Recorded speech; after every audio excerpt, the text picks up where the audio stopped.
Ali Baba et les 40 voleurs.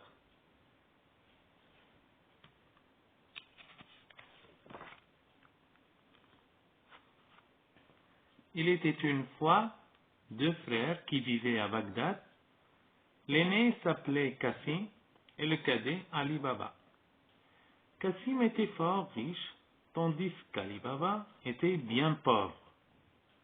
Un jour, Ali Baba se rendit dans la forêt pour ramasser du bois. Alors qu'il s'acquittait scrupuleusement de sa besogne, il fut soudain alerté par le bruit de sabots de chevaux s'approchant à toute allure. Bientôt, une troupe de farouches cavaliers apparut. Apeuré, Ali Baba grimpa rapidement sur un arbre et à sa grande stupéfaction, il aperçut 40 voleurs s'avancer dans sa direction. Effrayé, il ne bougea point en attendant ce qui allait se passer. Les malfaiteurs arrêtèrent leur course folle devant un rocher élevé.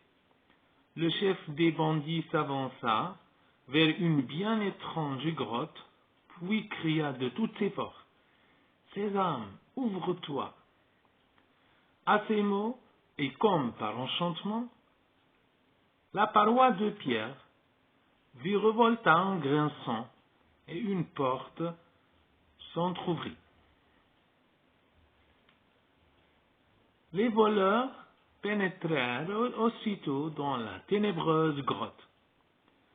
Tapi dans sa cachette, Ali Baba attendit fébrilement la suite des événements.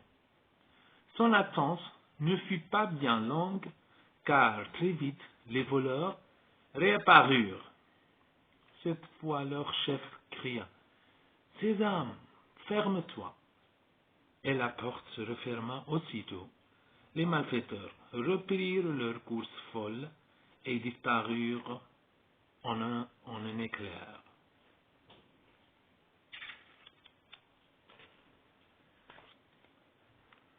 Après un long moment d'hésitation, Ali Baba descendit enfin de l'arbre. Poussé par la curiosité, il décida de tenter sa chance.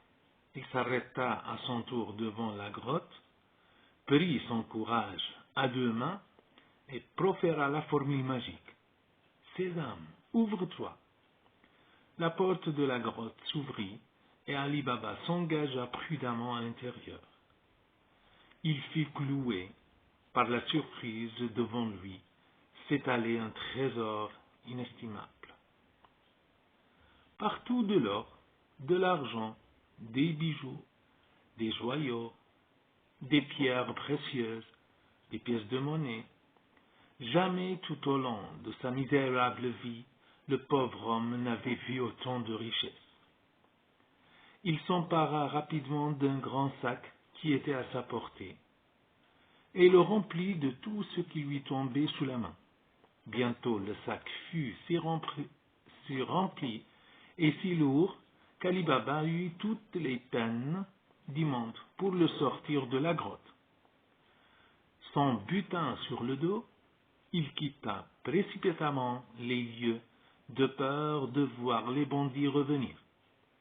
En quittant la grotte, il prit toutefois le temps de répéter la formule magique « Sésame, ferme-toi ». La porte de la grotte se referma. Ainsi rien ne laissait présager que quelqu'un s'était introduit à l'intérieur de la cachette en l'absence des voleurs. Heureux, Ali Baba regagna sa demeure. Il raconta à sa femme sa surprenante aventure et lui décrit tout ce qu'il y avait vu dans la grotte magique. Sa femme, tout excitée par le récit de son époux, voulut estimer le butin. Elle lui suggéra de peser le précieux trésor. Pour le faire, elle se rendit chez Cassim pour emprunter une bascule. De retour chez elle, elle entreprit de peser le trésor. Satisfaite, elle rendit la bascule à ses propriétaires. Mais la méfiante et la soupçonneuse femme de Cassim avait flairé une quelconque intrigue. Elle prit donc le soin d'induire au préalable le fond de la bascule de colle. Et c'est ainsi qu'elle découvrit d'infimes particules d'or collées au fond de la bascule. Le lendemain matin, à la première heure, elle informa Cassim de sa découverte et lui fit part de ses soupçons. Ali Baba disposait d'un trésor qu'il venait de peser grâce à leur bascule. Elle exhorta son mari à s'enquérir de la vérité. Cassim ne se fit pas prier. D'un pas ferme, il se ria chez son frère. Il harcela le pauvre homme de questions, si bien qu'Ali Baba n'eut d'autre choix que de livrer son secret à son frère. Ali Baba supplia cependant Cassim de ne point répéter cette histoire à qui que ce soit. Avide et cupide, Cassim ne put laisser passer pareille occasion. Il se hâta au pied de la grotte magique.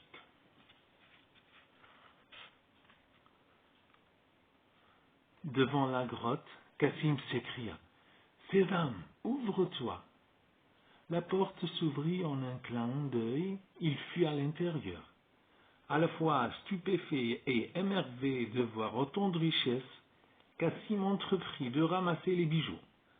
Mais au moment de quitter la grotte, il se rendit compte qu'il avait oublié la formule magique. En dépit de ses multiples efforts, il était incapable de se la remémorer. À son grand désarroi, la porte de la grotte demeurait close. Il n'avait désormais plus d'autre choix que d'attendre. Lorsque les voleurs revinrent, enfin, ils découvrirent Cassim. Ne voyant pas son mari revenir, la femme de Cassim fut prise de panique. Elle pressentit que quelque chose de grave était arrivé à son mari. En larmes, elle le courut chez Ali Baba, lui raconta toute l'histoire et le supplia de partir à la recherche de Cassim. En arrivant devant la grotte, Ali Baba répéta la formule habituelle et la porte s'ouvrit. En pénétrant à l'intérieur, il recula, horrifié de découvrir le corps ensanglanté et inanimé de son frère. Surmontant sa peine, Ali Baba s'empressa de transporter le cadavre de Cassim au dehors, puis s'enfuit à toute allure. À la prochaine épisode. Au revoir.